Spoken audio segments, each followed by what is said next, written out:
Good morning, third graders. I miss you guys. It's time to do a little Charlotte's Web.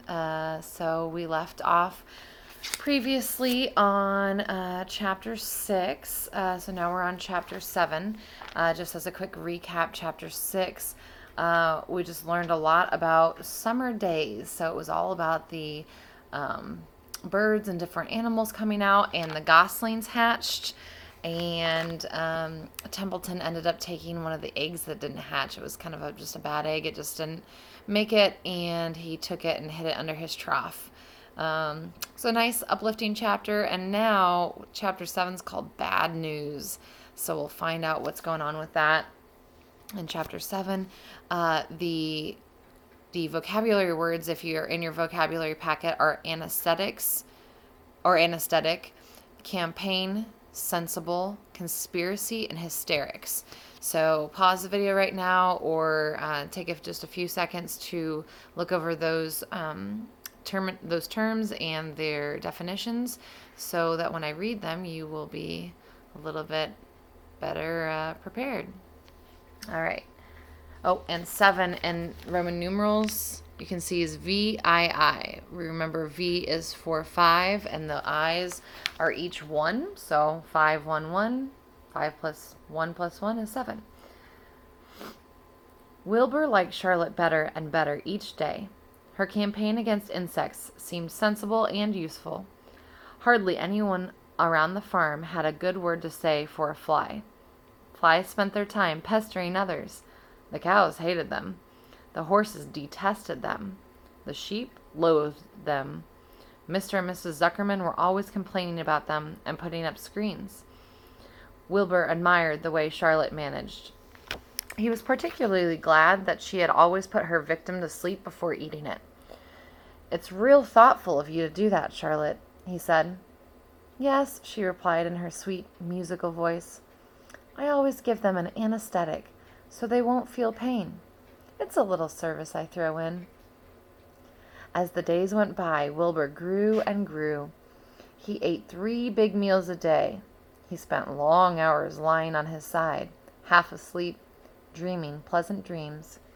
He enjoyed good health and gained a lot of weight. One afternoon, when Fern was sitting on her stool, the oldest sheep walked into the barn and stopped to pay a call on Wilbur. "Hello," she said. "Seems to me you're putting on weight." "Yeah, I guess I am," replied Wilbur. "At my age, it's a good idea to keep gaining." "Just the same, I don't envy you," said the old sheep. "You know why they're fattening you up, don't you?" "No," said Wilbur. "Well, I don't like to spread bad news," she said. "But they're fattening you up because they're going to kill you. That's why." "They're going to what?" screamed Wilbur. Fern grew rigid on her stool. "Kill you. Turn you into smoked bacon and ham," continued the old sheep. "Almost all young pigs get murdered by their farmer as soon as the real cold weather sets in. There's a regular conspiracy around here to kill you at Christmas time. Everybody is in on the plot. Lurvy, Zuckerman, and even John Arable." "Mr. Arable?" sobbed Wilbur. "Fern's father?" "Certainly. When a pig is to be butchered, everybody helps.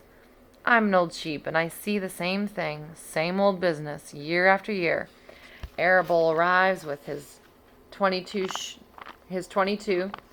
shoots the... "Stop!" cried Wilbur. "I don't want to die. Save me, somebody save me." Fern was just about to jump up when a voice was heard. "Be quiet, Wilbur," said Charlotte, who had been listening to this awful conversation. "I can't be quiet," screamed Wilbur, racing up and down. "I don't want to be killed. I don't want to die. Is it true what the old sheep says, Charlotte? Is it true they're going to kill me when the cold weather comes?" "Well," said the spider, plucking thoughtfully at her web, "the old sheep has been around this barn a long time. She has seen many a spring pig come and go. If she says they plan to kill you, I'm sure it's true. It's also the dirtiest trick I've ever heard of. What people don't think of." Wilbur burst into tears. "I don't want to die," he moaned. I want to stay alive right here in my comfortable manure pile with all my friends. I want to breathe the beautiful air and lie in the beautiful sun. You're certainly making a beautiful noise, snapped the old sheep. I don't want to die, screamed Wilbur, throwing himself to the ground. You shall not die, said Charlotte briskly. What? Really? Cried Wilbur. Who's going to save me? I am, said Charlotte. How? Asked Wilbur. That remains to be seen, but I am going to save you, and I want you to quiet down immediately. You're carrying on in a childish way. Stop your crying. I can't stand hysterics. And that's the bad news from chapter 7. I know it sounds like a tough chapter, like it's really dramatic, obviously.